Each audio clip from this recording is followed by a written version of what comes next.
From the archives of the Midnight Society, we present a new file. This account is not a story told, but a warning discovered. It comes from a series of frantic, corrupted voice memos recovered from a cloud account belonging to a missing businessman, Arthur Reid. The memos were uploaded from a satellite phone somewhere over the Pacific.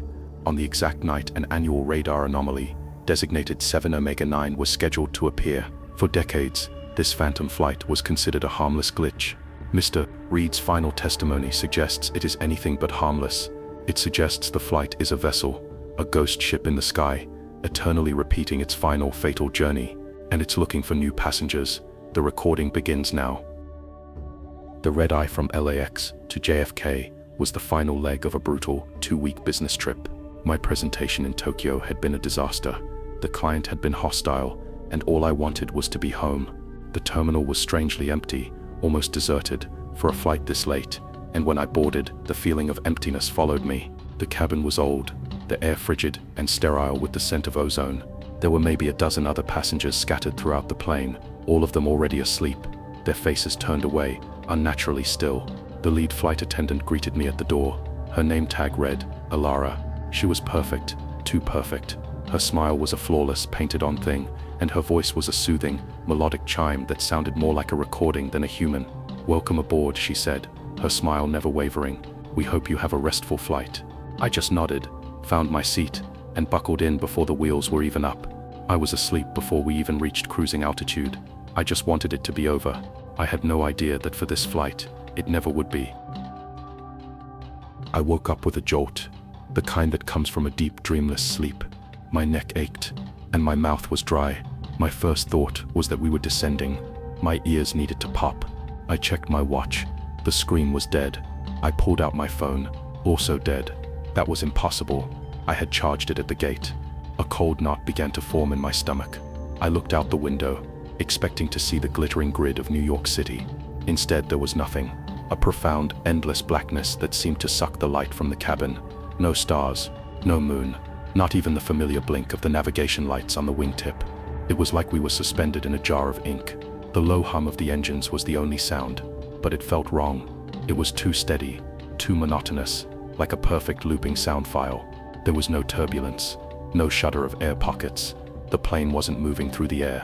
It felt like the air itself had died. I felt a deep primal wrongness settle into my bones. I unbuckled myself and walked towards the galley, my shoes making no sound on the old, patterned carpet. The other passengers hadn't moved, not an inch. I found the flight attendant, Alara, standing in the galley, her back to me, staring at a blank bulkhead wall. I cleared my throat. "Excuse me," I said, my voice sounding loud and coarse in the silence. "Could you tell me how long until we land?"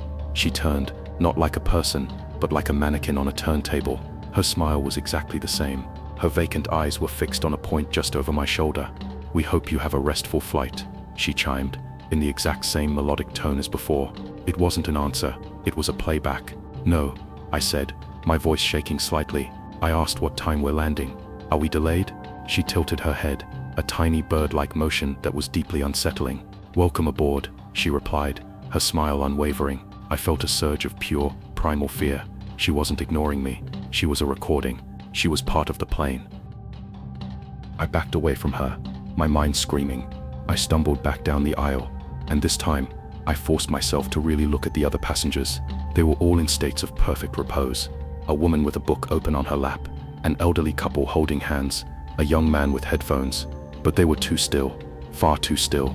There was no gentle rise and fall of breathing, no restless shifting. No one coughed, no one snored. The silence was absolute. I tried to rationalize it. They were just heavy sleepers, exhausted like me. But I knew that was a lie. The stillness wasn't peaceful. It was the stillness of a photograph, the stillness of a museum exhibit. It was the absolute, final stillness of things that were no longer alive. I felt a desperate need for another opinion, another living voice. There was another flight attendant in the rear galley, standing just as still as the first. I rushed to her, grabbing her arm. "You have to help me," I pleaded, my voice cracking. "Something is wrong with this plane. The passengers, they won't wake up." Her skin felt like cold plastic under my fingers. She didn't flinch. She just turned her head with that same slow, robotic motion and looked at me. Her smile was a perfect, horrifying mirror of Alara's. And then she spoke. her voice the same melodic, recorded chime. "Welcome aboard," she said. It was then I knew for sure, they were all the same. Every member of the crew was a broken record, a repeating echo of a welcome that had been given long, long ago. My hope for a rational explanation evaporated, replaced by the cold, hard certainty that I was trapped in a place that did not obey the rules of the living world. I had to be sure. I had to know. I returned to the businessman I'd seen earlier, his head resting against the window. He looked so peaceful, as if in the middle of a pleasant dream. My hand was shaking so badly I could barely control it. I reached out, my fingers just inches from his skin. The air around him was freezing cold. I braced myself, and then I touched his cheek. It was cold, not just cool. It was the deep, penetrating cold of refrigerated meat. And it was hard, horribly hard, waxy. There was no give to the skin. I recoiled, snatching my hand back as if I'd been burned, a strangled gasp escaping my throat. I stumbled back into the aisle, looking at the others, the young woman with headphones, the elderly couple. They weren't passengers. They were things. They were props, wax figures placed in seats. I was the only living thing on this plane, and I was alone with them. I ran down the aisle, past the rows of cold, silent mannequins, towards the cockpit. My only thought was the pilots. They had to be real. They had to be. The cockpit door wasn't locked. It swung open into darkness. The room was an icebox. The air so cold it hurt my lungs. A thin layer of frost, sparkling in the faint light from the cabin, covered every switch, every dial, every screen. The pilot and co-pilot seats were empty. I looked out the front windscreen, praying to see something, a light, a star, anything, but it was the same absolute, starless void that was outside my own window. There was no one flying the plane, no power, no navigation. We were a dead thing, hanging in the void, and yet, we were still moving. The monotonous hum of the engines was the only proof that this nightmare was real. I fell to my knees in the doorway, the cold of the floor seeping into my pants. I was on a ghost ship in the sky, and there was no harbor in sight. I crawled back to my seat, a numb, cold dread settling over me. My mind felt like it was fracturing. I slumped into my chair, my hand sliding into the seat back pocket in front of me. I felt the crinkle of old, brittle paper. I pulled it out. It was a magazine, a Life magazine, its pages yellowed and stiff with age. The date on the cover was November 1985, and the headline made my heart stop. Pacific Tragedy, Flight 709, vanishes without a trace. The article detailed the disappearance of a trans-Pacific flight, an older Boeing 767, that had vanished from radar during a red-eye from LA to Tokyo. They never found the wreckage. They never found a body. The manifest listed 13 passengers and crew. The flight number wasn't 7 Omega 9. It was 709, a number that looked chillingly similar on a blurry radar screen. I wasn't on a flight. I was in a memory, a tomb, the final, looping memory of a plane that had fallen from the sky decades ago. My briefcase, the satellite phone, the emergency phone, it had its own power source. I fumbled with the clasps, my fingers numb and clumsy. I pulled it out and flipped it open. It took an eternity, but the screen flickered to life. I hit the GPS function, praying for a location, a line, a route, anything to prove we were still on Earth.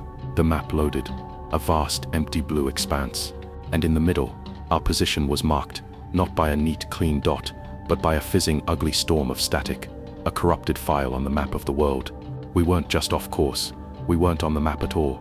We were a ghost, a glitch in the system, and the satellite could barely register our existence. We were nowhere, and nowhere was the only place we were ever going to be. I had to try. I dialed my wife's number. I knew it was impossible, but I had to hear her voice one last time. It rang, once, twice, and then she answered.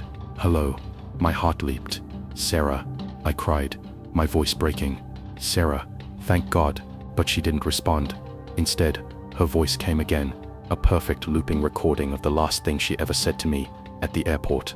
"Just get home safe, Art," it said, her voice warm and loving, but then it repeated, "Just get home safe, Art," over and over, layered with a growing, humming static. It wasn't her. It was the plane.